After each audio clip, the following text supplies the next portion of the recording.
Hello friends, signing star academy में स्वागत है। और हम लोग चल रहे थे सीएनटी एक्ट में। इससे पहले 3 वीडियो सीएनटी का मैंने बना चुका है। ठीक है, ये आपका चौथा वीडियो है। आज से हम पूरी तरह से सीएनटी एक्ट के अंदर जो जो धाराएं हैं उस पर चर्चा करेंगे। किस अध्याय में कितनी धाराएं हैं इस पर चर्चा हो चुकी है। और आज जो अब हम चर्चा करेंगे वो सीएनटी एक्ट के अंदर जो धारा है वो धारा क्या कहती है, किस अध्याय में कौन धारा है। तो आइए चलते हैं, बिना समय को बर्बाद किए हुए आज अध्याय 1 में चलते हैं। जैसे कि पिछले वीडियो में मैंने बता चुका है आपको कि अध्याय जो 1 है उसका जो शीर्षक है वो है संक्षिप्त नाम और प्रसार। आपको शीर्षक से ही समझ में आ रहा होगा कि इस अध्याय 1 में अधिनियम के बारे में उसके नाम की चर्चा है कि इसे कौन सा अधिनियम कहा जाता है और उसका प्रसार वह कहाँ कहाँ लागू है। ठीक है, ये इसका शीर्षक का मतलब हुआ। तो ये संक्षिप्त नाम और प्रसार अध्याय 1 की आज हम चर्चा करेंगे, जिसमें धारा 1, 2 और 3 की हम चर्चा करेंगे। मात्र आज 3 ही धारा की चर्चा कर पाएंगे, क्योंकि जो धारा 3 है उसमें इस अधिनियम आगे हम जो अधिनियम पढ़ेंगे उसमें प्रयोग किए जाने वाले जो वैधानिक शब्दावलियां हैं, जो इस अधिनियम में प्रयोग किए जाने वाले जो कठिन शब्द हैं, जो उस शब्दों का क्या अर्थ है उसकी चर्चा की गई है धारा 3 में। ठीक है, तो धारा 3 में शब्दावलियों की चर्चा की गई है और तकरीबन करीब 30 शब्दावली की चर्चा धारा 3 में की गई है, जिसे हम पढ़ेंगे कि किस शब्दावली का अर्थ क्या होता है। इसलिए हम आज चलते हैं अध्याय 1 की ओर। तो अध्याय 1 का जो शीर्षक है वो है संक्षिप्त नाम और प्रसार। अध्याय 1 का शीर्षक है संक्षिप्त नाम और प्रसार। ठीक है, इसमें 3 धाराएं हैं, धारा 1, धारा 2, धारा 3। ठीक, तो धारा 1 क्या कहता है? जैसा कि यहाँ लिखा हुआ है, अधिनियम का नाम जो होगा वो क्या होगा। धारा 1 के अनुसार क्या है? धारा 1 में अधिनियम का नाम है। अधिनियम का नाम छोटा नागपुर काश्तकारी अधिनियम 1908 है, जो 4 प्रमंडलों में लागू है। उत्तरी छोटा नागपुर प्रमंडल, दक्षिणी छोटा नागपुर प्रमंडल, आपका कोल्हान प्रमंडल और पलामू प्रमंडल। ठीक है, कई बुक में आपको मिलेगा कि केवल उत्तरी छोटा नागपुर और दक्षिणी छोटा नागपुर, तो आप कंफ्यूज मत होइएगा। जिस समय अधिनियम बना था उस समय पलामू प्रमंडल, कोल्हान प्रमंडल का गठन नहीं हुआ था, इसीलिए इसमें कोई भी कंफ्यूजन आपको नहीं रखना है। यह सीएनटी एक्ट 1908 का जो प्रसार है वो 4 प्रमंडलों के 18 जिलों में यह लागू होता है। केवल संथाल परगना के 6 जिलों में यह लागू नहीं होता है, वहां एसपीटी एक्ट 1949 लागू होता है। ठीक है, धारा 1 कहता है अधिनियम का नाम छोटा नागपुर काश्तकारी अधिनियम 1908 है और यह 4 प्रमंडलों में लागू है। साथ ही साथ यह 4 प्रमंडलों के साथ ही साथ जितने भी नगर निगम क्षेत्र हैं उसमें भी लागू होगा, जो नगरपालिका क्षेत्र है उसमें भी लागू होगा, जो छावनी बोर्ड है और जो अधिसूचित क्षेत्र है उसमें भी लागू होगा। जिस समय यह अधिनियम बना उस समय झारखंड राज्य अस्तित्व में नहीं आया था, इसीलिए बिहार और उड़ीसा म्युनिसिपल एक्ट 1922, इसलिए बिहार और उड़ीसा म्युनिसिपल एक्ट 1922 के अंतर्गत आने वाले सभी नगरपालिका क्षेत्र, नगर निगम क्षेत्र, छावनी बोर्ड, अधिसूचित क्षेत्र जो हैं इसमें शामिल होते हैं इस अधिनियम के अंतर्गत। वर्तमान में जब यह अधिनियम सीएनटी एक्ट चूंकि झारखंड के छोटा नागपुर में लागू है, तो सभी 4 प्रमंडलों के जो है नगरपालिका, नगर निगम क्षेत्र ही इसमें शामिल होंगे इस एक्ट के अंतर्गत, जो कि झारखंड म्युनिसिपल एक्ट 2002 के अंतर्गत आएगा। ठीक है, चलिए अधिनियम का नाम छोटा नागपुर काश्तकारी अधिनियम 1908 है, जो कि 4 प्रमंडलों के 18 जिलों में लागू है। बिहार उड़ीसा म्युनिसिपल एक्ट 1922 के अंतर्गत आने वाले नगरपालिका, नगर निगम क्षेत्र, छावनी बोर्ड, अधिसूचित क्षेत्र में भी यह अधिनियम लागू होता है। ये क्षेत्र शामिल होते हैं। ठीक है, वर्तमान में इसमें झारखंड का म्युनिसिपल एक्ट लागू हो जाएगा। ठीक है, क्योंकि 2000 ईस्वी में 15 नवंबर 2000 ईस्वी को झारखंड राज्य अलग गठन हो गया, इसलिए पहली बार झारखंड म्युनिसिपल एक्ट जो है वो आपको 2002 ईस्वी में बना। ठीक है, तो इसी म्युनिसिपल एक्ट के तहत जो है अब यह CNT एक्ट जो है म्युनिसिपल एरिया में लागू होगा।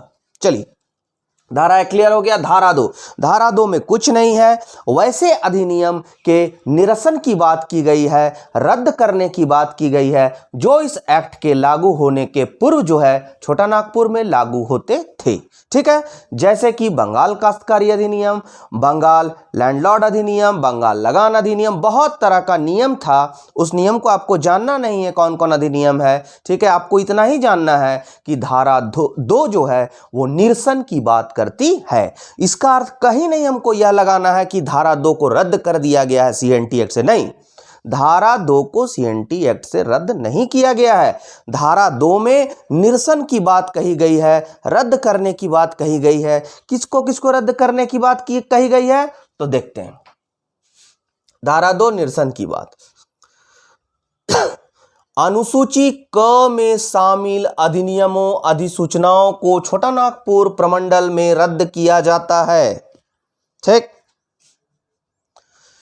अनुसूची क में शामिल जो अधिनियम होंगे, जो भी होंगे, बिहार अधिनियम जो होंगे, बिहार के या बंगाल के या बिहार उड़ीसा के जो भूमि काश्तकारों से संबंधित अधिनियम होंगे, उसको छोटा नागपुर से रद्द किया जाता है। क्यों रद्द किया जाता है भाई? क्योंकि अब उसके जगह पर नया कानून आ गया CNT एक्ट, इसलिए रद्द किया जाता है। तो इसमें धारा 1 में क्या है? नाम है, प्रसार है। ठीक, धारा 2 में निरसन है, रद्द करने की बात कही गई है।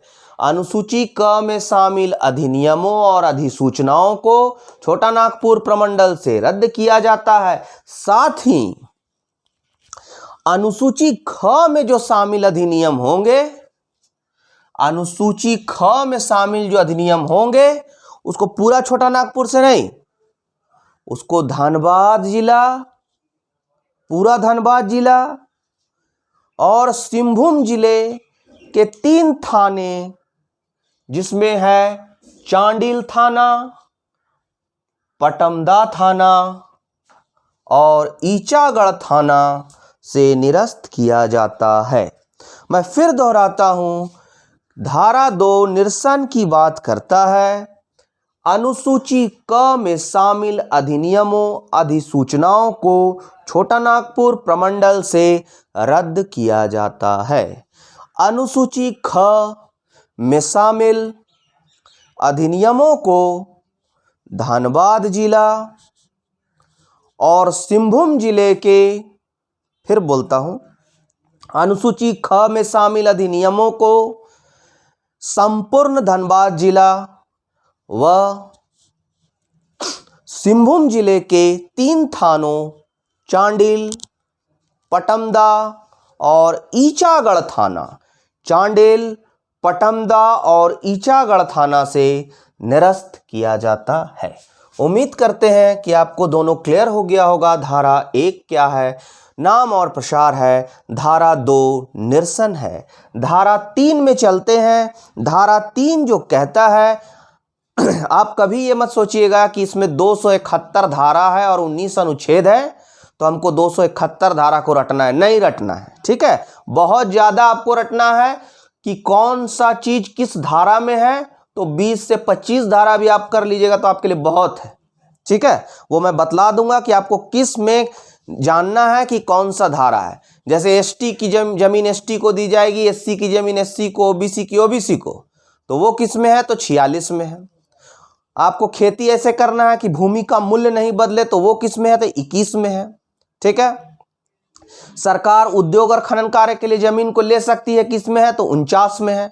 बता चुका हूं। 71 में क्या है, 71A में SR कोड का प्रावधान है, ठीक है। SAR कोड जो होता है, SRA code, sorry SRA code का प्रावधान है अनुसूचित जनजाति के भूमि को, आदिवासी को भूमि को वापस दिलाने के लिए, ठीक है।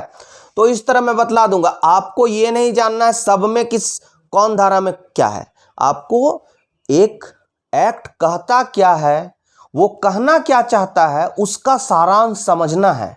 एक्ट के कॉन्सेप्ट को समझना है, उसके संकल्पना को समझना है, उसमें क्या क्या मुख्य चीज है उसको समझना है, बस, ठीक है।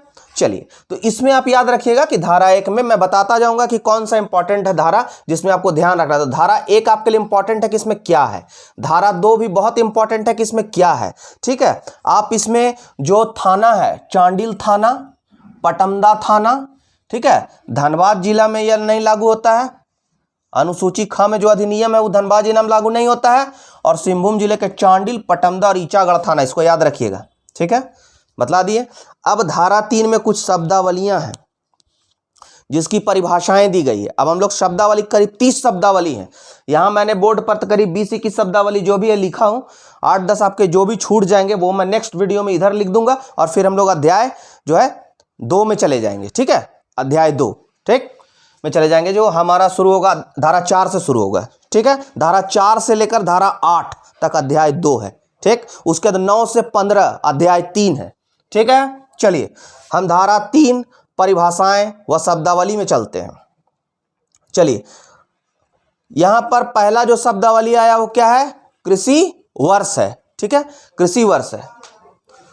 कृषि वर्ष क्या कहता है कि किसी स्थानीय क्षेत्र में कृषि कार्य के लिए जो वर्ष प्रचलित हो, ठीक, किसी स्थानीय क्षेत्र में कृषि वर्ष का मतलब क्या हुआ कि किसी स्थानीय क्षेत्र में या किसी क्षेत्र में कृषि कार्य के लिए जो वर्ष प्रचलित हो, या फिर 1 अप्रैल से लेकर 31 मार्च तक का समय, या फिर सरकार जो है वो अपने विवेक से कोई कृषि वर्ष निर्धारित करे, तो यही क्या है, हमारा कृषि वर्ष है। चलिए, कृषि वर्ष क्या है, तो किसी स्थानीय क्षेत्र में कृषि कार्य के लिए, किसी स्थानीय क्षेत्र में कृषि कार्य के लिए प्रचलित वर्ष, या फिर 1 अप्रैल से 31 मार्च तक का समय, या फिर सरकार जो निर्धारित करे, यही है कृषि वर्ष। चलिए, अब एक ये महत्वपूर्ण है जिसको बोला जाता है भुक्त बंध बंधक। जो वर्ड है उसको मैं बदल नहीं सकता हूं, क्योंकि यह जो है एक्ट का वर्ड है, तो हम बदल नहीं सकते हैं इसको, ठीक है। भुक्त बंध बंधक की बात हो रही है, भुक्त बंध बंधक। बंधक मीन्स क्या होता है, बंधक मीन्स होता है मॉर्गेज रखना, ठीक। अब इसमें सीधा सा बात है, कुछ समझने की बात नहीं है। भुक्त बंध बंधक, कोई किसी का जमीन है, वो जमीन जाके किसी साहूकार को, किसी जमींदार को जाके वो बंधक रख देता है, बंधिक जिसको हम बोलते हैं आम बोलचाल की भाषा में, बंधिक रख देता है। तो ये जो है बंधिक रख देता है, तो उसके एवज में जो जमीन का मालिक है वो कुछ पैसा प्राप्त करता है। क्या प्राप्त करता है, कुछ ऋण प्राप्त करता है, उधार के रूप में कुछ पैसा प्राप्त करता है, और जब तक वो पैसा नहीं लौटाता है तब तक वह जमीन जो है वो बंधक के रूप में रहती है। और उस दरमियान जब तक जमीन बंधक के रूप में रहती है, जो जमीन का वास्तविक मालिक है वो किसी भी तरह का जमीन से जो उत्पादन होगा उसका लाभ को भोगने का अधिकार, यानी लाभ के प्रयोग का अधिकार नहीं रखता है, ठीक। ये बहुत महत्वपूर्ण है। कृषि वर्ष के बाद आप जानिए भुक्त बंधक। कृषि वर्ष समझ गए, किसी स्थानीय क्षेत्र में कृषि कार्य के लिए जो वर्ष प्रचलित हो, या फिर सरकार जो निर्धारित करता हो, या 1 अप्रैल से 31 मार्च। भुक्त बंध बंधक, ऐसा रैयत जो उधार ऋण लेकर अपनी जमीन को बंधक रखता है या रखा हो तो उसे बंधक अवधि तक या फिर कर्ज लौटाने तक सभी लाभों से वंचित रखा जाएगा। यही है भुक्त बंधक मॉर्गेज। ठीक, चलिए अब हम आते हैं बोर्ड। तो उस समय बिहार था, तो बोर्ड का अर्थ है बिहार राजस्व बोर्ड। देखिए बोर्ड का अर्थ क्या है? बिहार राजस्व बोर्ड। सिविल जेल का बहुत इजी है, सिविल जेल कुछ है ही नहीं। ठीक है, सरकार द्वारा कैदियों को रखने की जगह सिविल जेल है, तो इसको भी आपको कोई ज़रूरी नहीं है रटना या समझना। आप समझे हुए हैं पहले से कि सिविल जेल का मतलब क्या हुआ है, जहां कैदियों को रखा जाता है। बोर्ड का मतलब क्या हुआ? बिहार राजस्व बोर्ड। भुक्त बंधक जमीन जो मॉर्गेज रख दिए। कृषि वर्ष जो प्रचलित है या सरकार द्वारा जो निर्धारित हुआ, या फिर 1 अप्रैल से 31 मार्च। हाँ, इसको थोड़ा ध्यान रखिए आप लोग। सीएनटी एक्ट 1908 के तहत सर्टिफिकेट अधिकारी किसे कहा जाएगा? ठीक है, सर्टिफिकेट अधिकारी कौन कहलाएगा? तो सर्टिफिकेट अधिकारी कौन कहलाएगा? तो बिहार उड़ीसा लोक मांग वसूली अधिनियम 1914 की धारा 3 का खंड 2 में परिभाषित पदाधिकारी जो होंगे वो क्या होंगे? सर्टिफिकेट पदाधिकारी होंगे। ठीक है, चलिए सर्टिफिकेट पदाधिकारी सीएनटी एक्ट में कौन होगा? तो सीएनटी एक्ट 1908 के तहत सर्टिफिकेट अधिकारी जो होगा बिहार लोक मांग वसूली अधिनियम 1914 के अंतर्गत धारा याद नहीं भी रख सकते हैं, कोई आवश्यक नहीं है। धारा 3 खंड 2 के तहत जो परिभाषित पदाधिकारी होंगे वही सर्टिफिकेट पदाधिकारी कहे जाएंगे। ये आपका पूरा खत्म हो गया। चलिए हम इधर कुछ शब्दावलियों को देखेंगे और आज का हमारा वीडियो ये समाप्त हो जाएगा। जैसा कि आयुक्त, न्यायिक आयुक्त, आयुक्त को न्यायिक आयुक्त भी इसमें कहा जाता है। तो आयुक्त कहाँ के होंगे? आयुक्त दैट मीन्स हुआ कमिश्नर। तो कमिश्नर हमेशा प्रमंडल के होते हैं। तो उस समय छोटा नागपुर था, तो अर्थात छोटा नागपुर प्रमंडल के आयुक्त की बात हो रही है। हो गया, ठीक है। उप कलेक्टर से पहले हम कलेक्टर को देख ले, पहले उपायुक्त को देख ले 2 नंबर में, इसको पहले देख लें उपायुक्त को। तो उपायुक्त को हम जानते हैं कि सीएनटी एक्ट में उपायुक्त को केंद्र बिंदु पर सेंटर में रखकर सारा शक्ति जो है वो उपायुक्त को दिया गया है। ठीक है, केंद्र बिंदु में किसको रखा गया है? उपायुक्त को रखा गया है। उपायुक्त यानी राजस्व अधिकारी। ठीक है, तो उपायुक्त को केंद्र बिंदु में डीसी को रखा गया है। तो डीसी जो है यहाँ पर किस हैसियत से काम करते हैं? तो यहाँ पर ये एक राजस्व अधिकारी के रूप में कार्य करेंगे इस एक्ट के तहत। तो उपायुक्त का अर्थ हुआ राजस्व अधिकारी। कभी कभी उपायुक्त अगर नहीं है तो उसके जगह उन उपायुक्त के कार्यों को उपायुक्त के कार्यों को करने के लिए सहायक कलेक्टर, जिसे एससी कहा जाता है, उप कलेक्टर, वह भी अधिकृत किए जाते हैं। तो उपायुक्त का अर्थ क्या हुआ? अगर आपको बोला जाएगा, क्वेश्चन किया जाएगा कि सीएनटी एक्ट 1908 के तहत उपायुक्त का अर्थ क्या है? जिला मजिस्ट्रेट है, जिला अधिकारी है, कि राजस्व अधिकारी है, कि इनमें से कोई नहीं है या इनमें से सभी है? तो सीएनटी एक्ट 1908 के तहत क्या है उपायुक्त का अर्थ? बस राजस्व अधिकारी है। ठीक है, या फिर कलेक्टर, उप कलेक्टर भी उपायुक्त के कार्य हेतु अधिकृत किए जा सकते हैं। ठीक, उपायुक्त हो गया, आयुक्त हो गया, उपायुक्त हो गया। अब उसके नीचे क्या होंगे? डिप्टी कलेक्टर, उप कलेक्टर, एसी, इन्हें सहायक कलेक्टर भी कहा जाता है। उप कलेक्टर, इन्हें सहायक कलेक्टर भी कहा जाता है, और अवर उप कलेक्टर भी उप सहायक कलेक्टर के, या फिर हम बोल सकते हैं इसको अवर उप कलेक्टर। ठीक है, आयुक्त समझ गए, प्रमंडलीय आयुक्त कमिश्नर, उपायुक्त डीसी राजस्व अधिकारी, मोटा मोटी समझिए, उप कलेक्टर सहायक कलेक्टर। ठीक, अब वृद्धि, मान लीजिए कि इस एक्ट में अगर वृद्धि की बात की गई तो क्या चीज की वृद्धि की बात की जा रही है? इस एक्ट में जोतों की वृद्धि की बात की जाएगी, जोत की वृद्धि की बात। किसी रैयत द्वारा अपने जोत यानी क्या, भूखंड। जोत किसको बोलते हैं? जो भूखंड हम धारण करते हैं वो जोत कहलाता है। तो किसी रैयत द्वारा अपना जोत, खेत या जमीन की वृद्धि करना ही वृद्धि कहलाता है। यहाँ एक्ट के अनुसार वृद्धि का अर्थ है किसी रैयत द्वारा अपने जोत, भूखंड, जमीन की वृद्धि करना।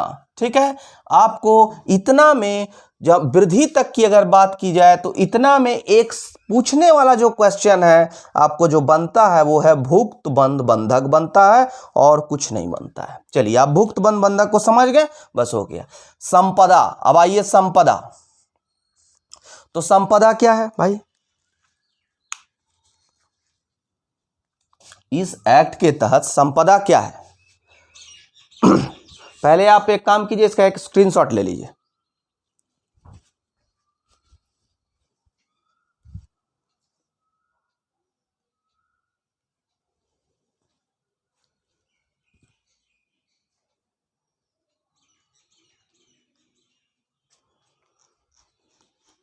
हो गया, उम्मीद करते हैं कि सारे लोगों ने स्क्रीनशॉट ले लिया होगा।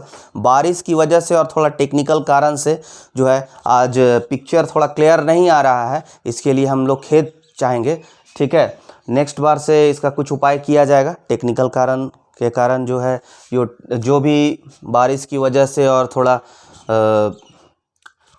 पावर नहीं रहने की वजह से दिक्कतों का सामना करना पड़ रहा है, तो इसके लिए हम लोग क्षमा चाहते हैं। इसको दूर किया जाएगा इस समस्या को। ठीक है, फिर भी चलिए आगे चलते हैं हम लोग। संपदा, ठीक है। अब इस एक्ट के तहत संपदा क्या है?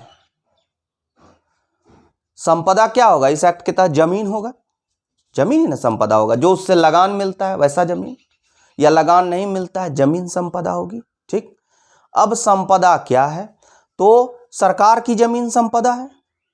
सरकार अपना प्रतिनिधि किसे नियुक्त किया है? इस यहां पर सीएनटी एक्ट में सरकार का एजेंट कौन है? सेंटर में डीसी, उपायुक्त है, राजस्व अधिकारी। ठीक, तो उपायुक्त द्वारा संधारित, उपायुक्त द्वारा मीन्स धारित, धारण किया हुआ राजस्व मुक्त भूमि या फिर राजस्व प्रदायी भूमि, राजस्व मुक्त या प्रदायी भूमि, ठीक, या सरकारी भूमि, खास महल और अन्य राजस्व मुक्त भूमि, मतलब भूमि की बात की गई है।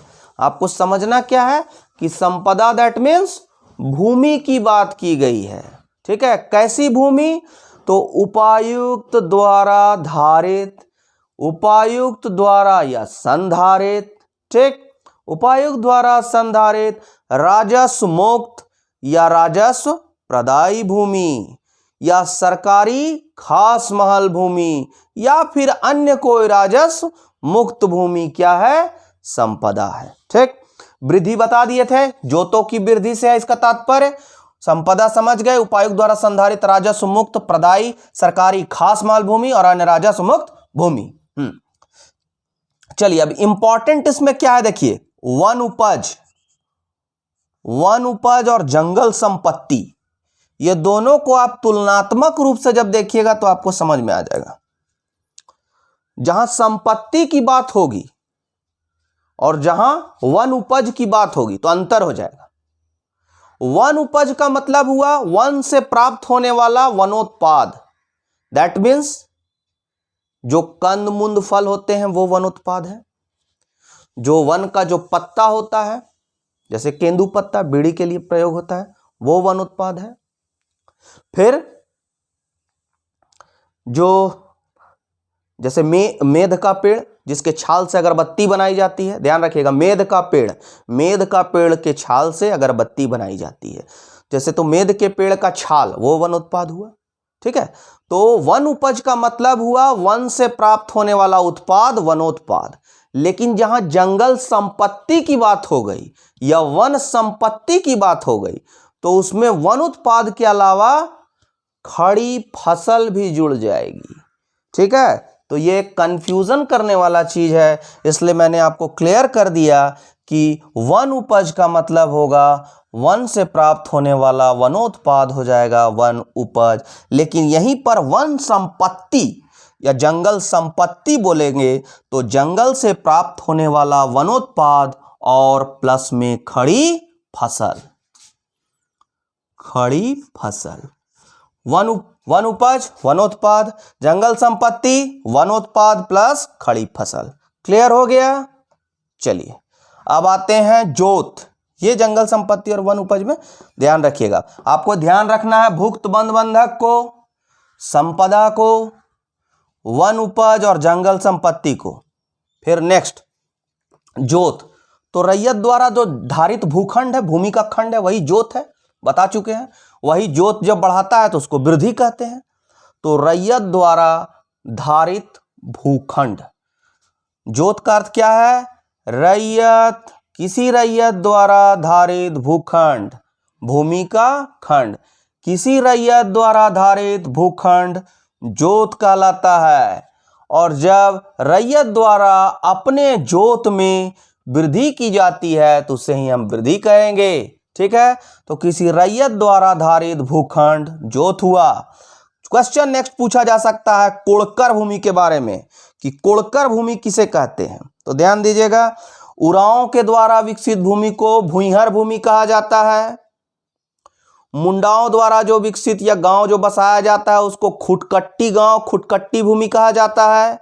जो सदानों द्वारा सामान्यतः जो विकसित भूमि है वो कोड़कर भूमि है, यह ध्यान रखिएगा। ठीक है, लेकिन वास्तविक रूप से अगर सदान भी उसको नहीं बसाए, लेकिन कोड़कर भूमि किसे कहेंगे हम? तो वैसी भूमि, वैसा भूमि जिसको काट कर और कोड़कर, वो कोड़कर भूमि है। तो उसको कोड़ी कुदाली से काट कर, कोड़कर, साफ करके चौरस बनाया जाता है और धान की खेती के लायक बनाया जाता है। तो एक लाइन में कोड़कर भूमि क्या है? तो वैसी भूमि जिसे काट कर, कोड़कर धान की खेती के लायक चौरस बनाया जाता है। धान वर्ड जरूर यूज कीजिएगा इसमें। ठीक है, तो वैसी भूमि जिसे काट कर धान की खेती के लायक चौरस बनाया जाता है, वैसी भूमि को कोड़कर भूमि कहते हैं। ठीक है, अगर क्वेश्चन आ जाए कि यह किस जाति द्वारा विकसित भूमि है, तब यह सामान्यतः जनरली यह सदानों द्वारा तैयार की गई भूमि है, विकसित भूमि है। ठीक है, चलिए कोड़कर, वह भूमि जिसे मुख्यतः धान की खेती के लिए काटकर चौरस बनाया गया है, सदानों द्वारा विकसित, ठीक है, बनाया गया, ऐसी भूमि को कोड़कर भूमि कहते हैं, वीवीआई। तो भुक्त बंध बंधक कर लीजिएगा आप लोग तैयार, संपदा देख लीजिएगा, वन उपज देखिएगा और जंगल संपत्ति। जंगल संपत्ति में आपको खड़ी फसल जुड़ जाएगा, कोड़कर भूमि समझ गए। अब कुछ नहीं है, भूस्वामी। भूस्वामी में बहुत कंफ्यूजन है सबको। लैंडलॉर्ड, तो लैंडलॉर्ड कौन होगा? अगर हम लगान दे रहे हैं तो हम लैंडलॉर्ड होंगे? नहीं होंगे। लैंडलॉर्ड जिसको हम लगान देंगे वो जमीन का मालिक होगा। जैसे आज आप रसीद कटाने जाते हैं अंचल कार्यालय में, कर्मचारी आपका रसीद काटता है, अपडेट करता है, उसके एवज में कुछ पैसे लिए जाते हैं सरकारी खाता में जमा करने के लिए। तो जो रसीद कटता है तो उसके ऊपर रसीद में क्या लिखा हुआ रहता है? झारखंड सरकार। मतलब झारखंड में जितनी भूमि है उसका असल मालिक कौन है? लैंडलॉर्ड कौन है? झारखंड सरकार। जब एक्ट बना था तो उस समय सरकार कौन था? ब्रिटिश सरकार।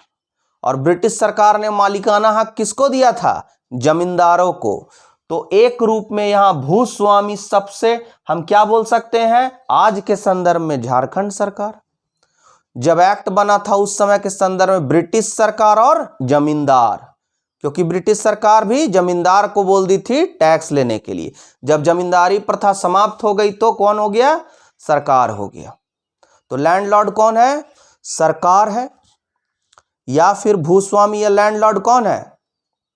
जमींदार है। ठीक है, तो अगर हम काश्तकार हैं, CNT एक्ट जब लागू हुआ था उस समय की बात कर रहे हैं, हम रैयत हैं, हम खेत जोत रहे हैं, हम अगर लगान जमींदार को दे रहे हैं तो मेरे लिए जमीन का मालिक कौन हो गया? जमींदार हो गया। ठीक है, अब जमींदार किसको लगान दे रहा है? ब्रिटिश गवर्नमेंट को, तो जमीन का मालिक कौन हो गया? ब्रिटिश गवर्नमेंट हो गया उसके लिए। ठीक है, यही कंसेप्ट है लैंडलॉर्ड। वह मतलब कि हम जिसके अधीन कोई रैयत जमीन धारण करता है और लगान का भुगतान करता है। समझ लीजिए, भूस्वामी लैंडलॉर्ड, एक लाइन में भूस्वामी लैंडलॉर्ड कौन होगा आज के डेट में? सरकार होगी। भूस्वामी लैंडलॉर्ड जिसके अधीन रैयत या काश्तकार भूमि को धारण करता हो और उसको लगान चुकाता हो। सीधा बात है, अगर उतना नहीं भी जानना है तो हम जिसको लगान चुकाते हैं वही भूस्वामी है, यानी सरकार। भूस्वामी कौन है? जिसके अधीन कोई रैयत भूमि को धारण करता हो और लगान चुकाता हो गया। जंगल संपत्ति जान गए, वन उपज खड़ी फसल। मुंडारी खुटकट्टीदारी काश्तकारी, इसका कुछ नहीं, अभी आगे हम लोग मीनिंग समझेंगे, आप इतना भी ध्यान रखिए। मुंडारी खुटकट्टीदारी काश्तकारी का मतलब हुआ मुंडारी खुटकट्टीदार का हित। उसी तरह स्थायी भूधृति, जिसका स्थायी जमीन है, वंशगत रूप से दादा पिता उसके दादा से चला आ रहा है, वही स्थायी भूधृति, वंशगत भूधृति का मतलब हुआ स्थायी भूधारक का हित। फिर चलते हैं, मुंडारी खुटकट्टीदारी काश्तकारी का मतलब हुआ मुंडारी खुटकट्टीदारी का हित। स्थायी भूधृति, वंशगत भूधृति का अर्थ हुआ स्थायी भूधारक का हित। अब यहां भुगतान करना, क्या चीज का भुगतान करना? जमीन में केवल लगान का भुगतान होता है, तो एक्ट के अनुसार भुगतान करने का अर्थ हुआ लगान का भुगतान करना। आज का आपका ये टॉपिक जो है वो समाप्त हो गया है। नेक्स्ट वीडियो में कुछ जो शब्दावलियां बची हो मैं वो बतला दूंगा और हम लोग नए अध्याय 2 की ओर बढ़ेंगे। घबराना एकदम नहीं है, CNT एक्ट बहुत आसान है और आप लोग को खत्म होते होते 10 वीडियो आते आते आप लोग को समझ में आ जाएगा ये CNT एक्ट कितना आसान है। ठीक है, तो अगर ये वीडियो आपको अच्छा लगा हो दोस्तों तो ज़्यादा से ज़्यादा दोस्तों के बीच शेयर कीजिए, लाइक कीजिए, सब्सक्राइब कीजिए। धन्यवाद। जय हिंद, जय भारत।